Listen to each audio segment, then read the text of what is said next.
red lights are on. The lights go out for 15 minutes of low-cost racing. It's the third round of the championship. It's a pretty even start from the top two drivers. And can Todd Boucher get round the outside of Craig Land? They're wheel to wheel as they turn through the first corner on the outside line. Boucher, who was a winner at Donington Park. Craig Land didn't have a good start to his title defence there, and he tried to go right round the outside of Boucher as they go through the banking for the first time. They're still absolutely side by side, so a great battle here for the lead of the race.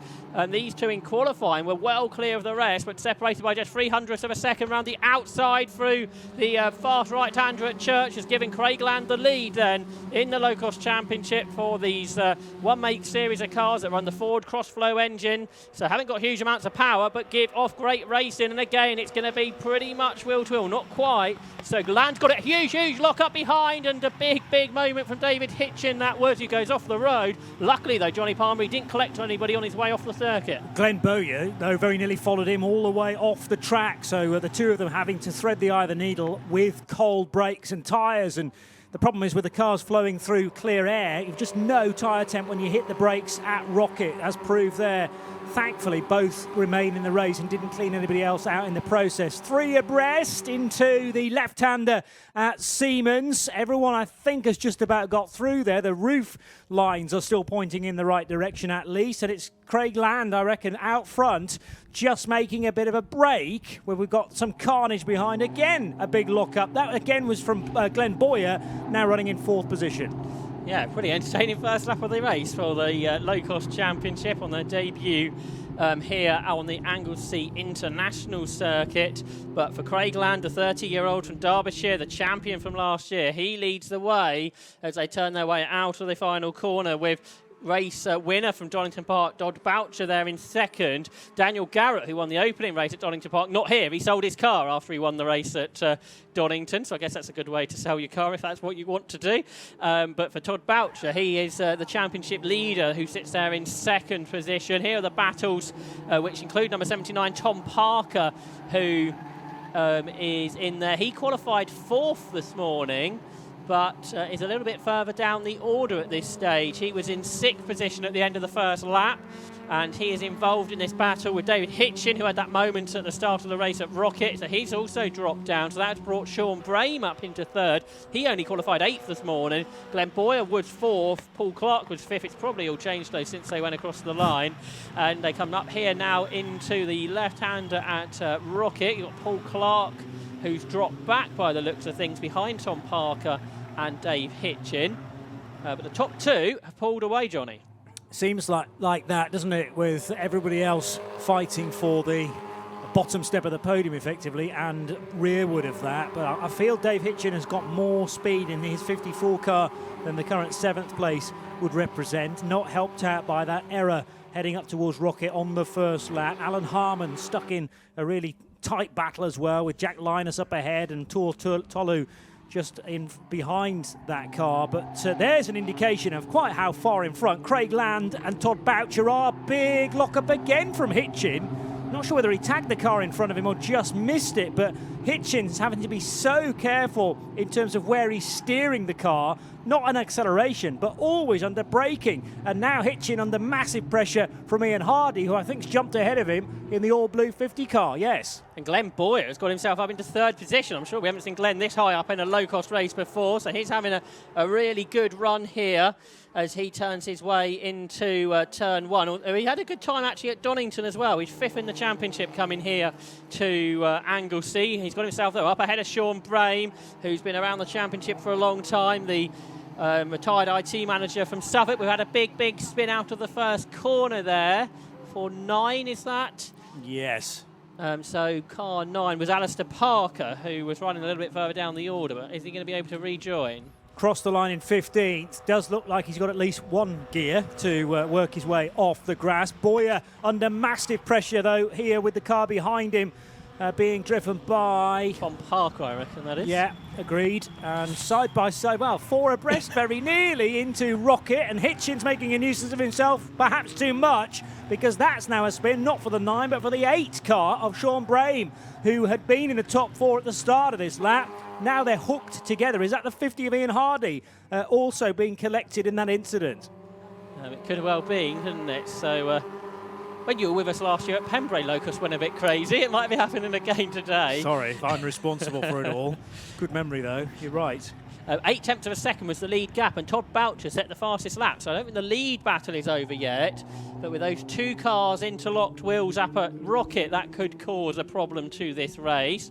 So they make their way, again from the marshals here at Anglesey, have managed to unlock those cars. So Sean Brame, and we thought the other car was 50, didn't we, I think? Ian Hardy, yes. So certainly the right colour for his car, and it looked like it was a 2 digits with a 0 as the second one.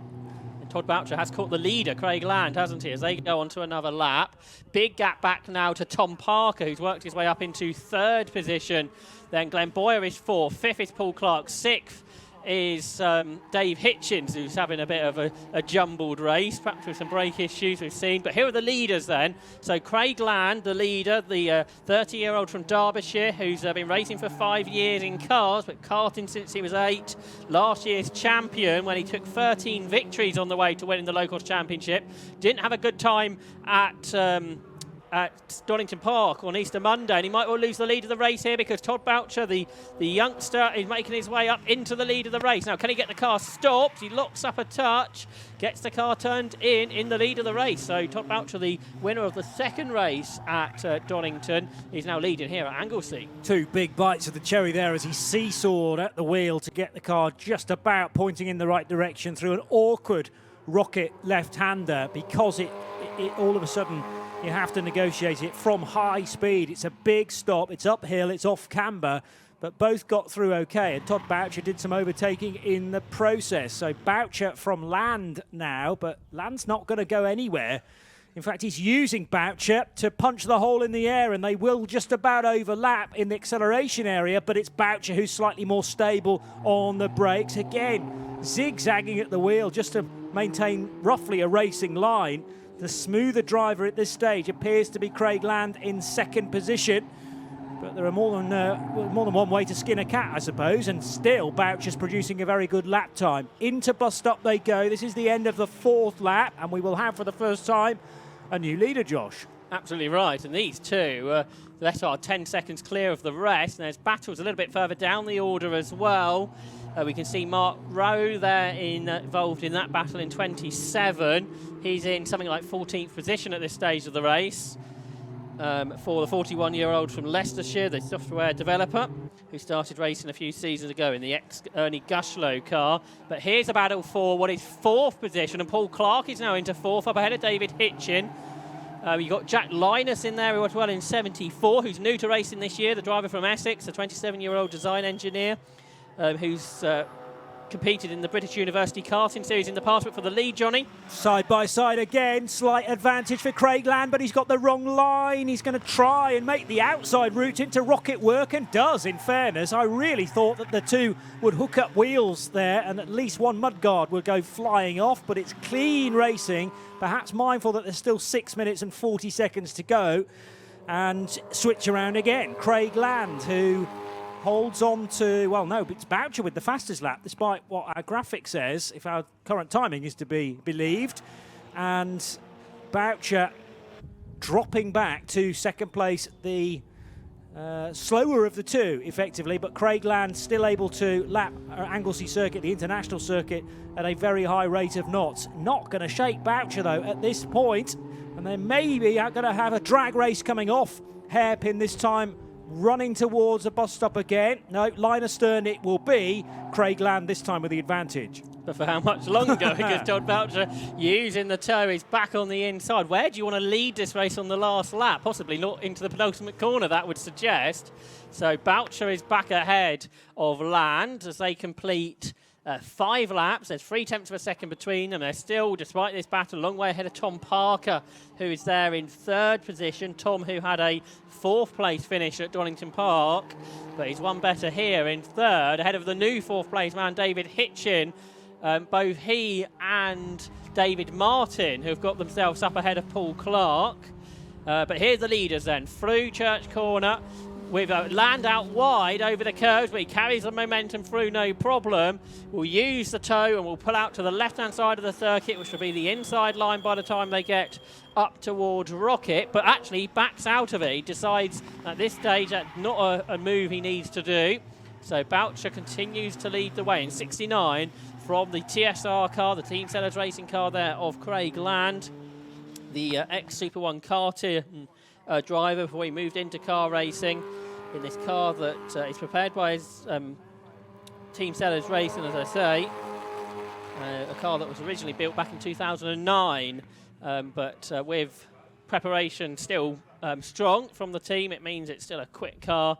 They've just got ahead of them, Ian Hardy, who did make a pit stop after that incident, so they may lap here. Meanwhile, there's a Jack Linus, isn't it, the driver new to racing this year, in the ex-Gary Brandon car, self-prepared now by Jack and his family. He runs there in 7th, but well involved in this battle, which involves multiple cars. So there's Martin, who I think they're in 4th position. So David Hitchens dropped back. You don't need just a lap chart lap on lap in this battle. I think you need it corner on corner because it changes every moment we look at it. So that's for Tuller losing out to 31, which is Glyn Griffiths.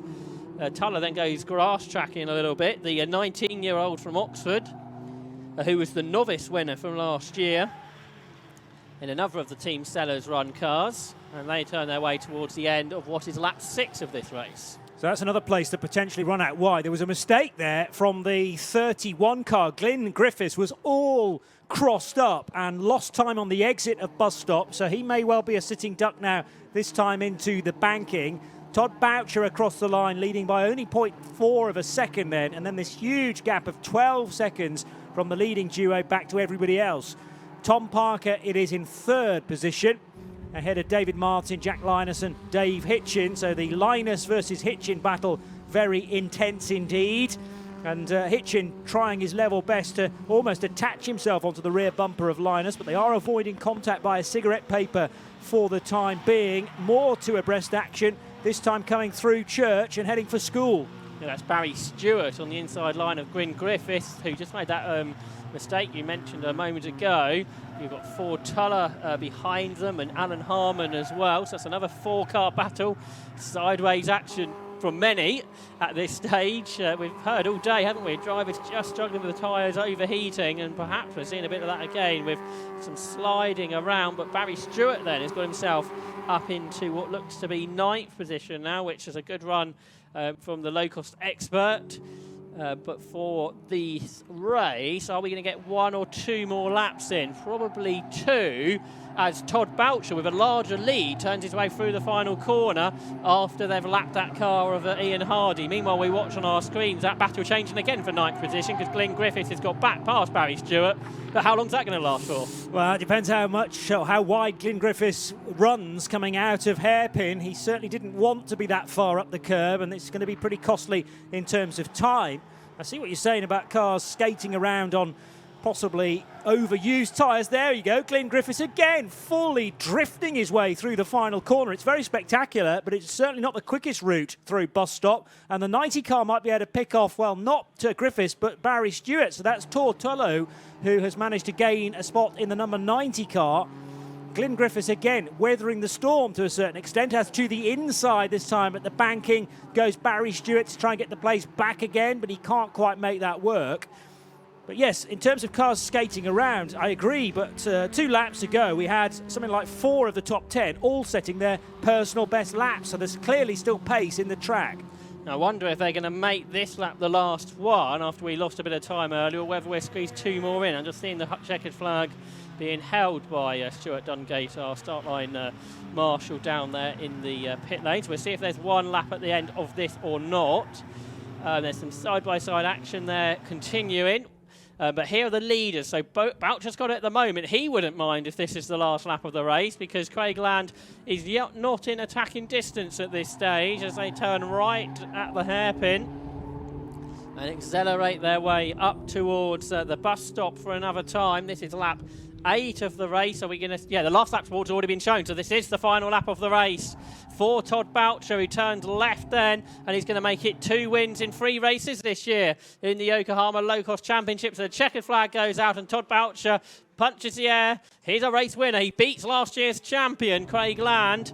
For 3rd position, Tom Parker should be in control of that. For 4th position, David Martin is there. Now ahead of Jack Linus, who's got himself up ahead of David Hitchin, but they're side by side as they come up across the line. For 7th position, that's going to go the way of Paul Clark. 8th for Glenn Boyer.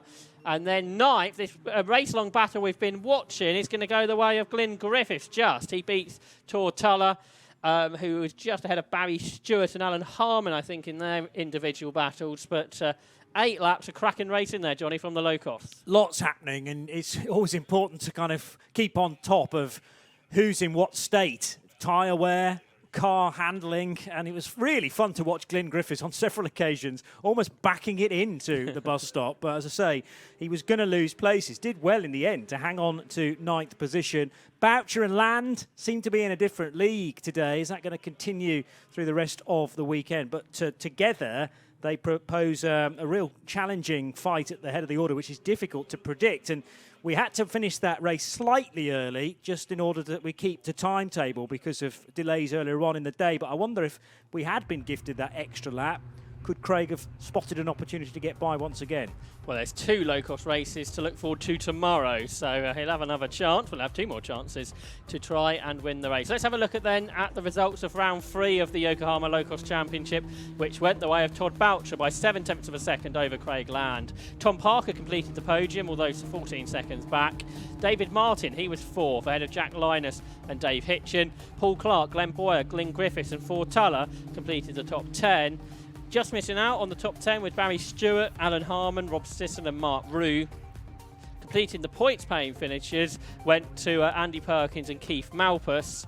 In 17th position was Trevor Faunch, ahead of Alistair Parker, Steve Brown, Tony Mole, Sean Brame and Ian Hardy. And all 22 of the starters managed to make it to the checkered flag.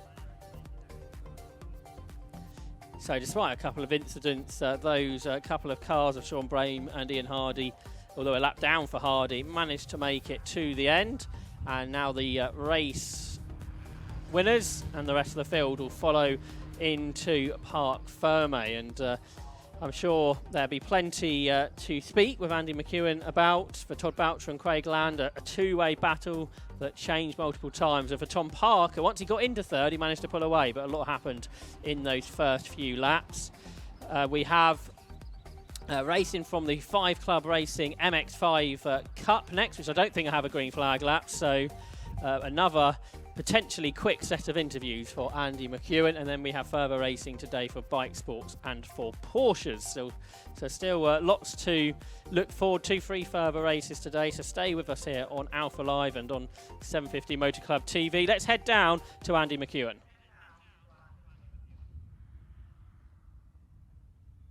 Well, fantastic entertainment, as always, from the Locost. Our top 3 drivers just making themselves at home here in winner's circle, if you like, within the Parc Fermé area. Todd Boucher taking his 2nd victory of the year. Todd, congratulations. Fantastic start to your weekend. Great start to the season all round, this, isn't it? Yeah, it's been really good fun. It's a good start. Learning new tracks every time. It's only my 7th meeting. But yeah, it's going well. Car feels great. It's a lot warmer day than what it was at Donington, but yeah, no, it's feeling really good. You've obviously clicked with the car pretty quickly then for someone with relatively little experience. Yeah, it's been really good. I mean, we built it ourselves and it just works. It's combined and it just feels great. Yeah, I can't really explain any more than what the results has given me, so. Yeah. As far as that race goes then, you made a bit of a break early on, but then it did look like Craig sort of reeled you in through the mid stages there. Were you just managing that gap, or was there a bit of a moment somewhere? He kept me on my toes. He was always going to. Tyres got really slippy, which obviously slowed us down a little bit, but yeah, no, it was good. Very good. Well, congratulations on the race win then, Todd, claiming his 2nd victory of the season. Now, Craig Land was the man, one of the men, chasing him hard throughout that one. Craig, congratulations, 2nd place. Anything more you could have given that to try and get the win? No, I tried everything. I think, as you've seen, I was just trying to brake as late as he's going into the hairpin. I made a mistake. I wash out wide. It was either go wide or go into the back of him. So obviously I decided to go for the safety route. And then obviously the last lap, just trying to close that gap back. I think almost did it, but just not enough laps at the end of it. But yeah, I mean, he gave me a great race, and I'm assuming the next one will be just the same, hopefully. So.